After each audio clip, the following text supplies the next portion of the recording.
Welcome back to this video. In today's video, I will show you on how to find and copy your YouTube channel link in mobile. So let's see. But before we dive into the tutorial, if you find this tutorial useful and you are very new to this channel, remember to click on that subscribe, turn on notification bell for more useful tutorial like this. So with that being said, let's get started. The very first thing you want to do is to simply open up your YouTube app. So I'm going to click on here to open my YouTube app. Just like so. Having opened up your YouTube app, next thing you want to do, click on you right here. So I'm going to simply click on that. Then it take you right here. Next thing you want to do is to simply click on your channel name.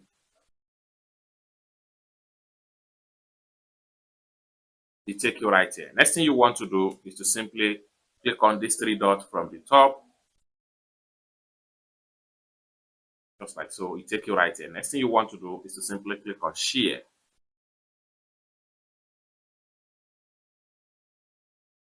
So you take you right here. Next thing you need to do is to simply click on copy link. With that, you have find and copy your YouTube channel link and you can share it with anybody on just your mobile phone. I hope you really got value for this video. If you find this video useful, give this video a big like and also remember to subscribe to the channel for more useful tutorial like this. Thank you so much for watching and I hope to see you in my next video.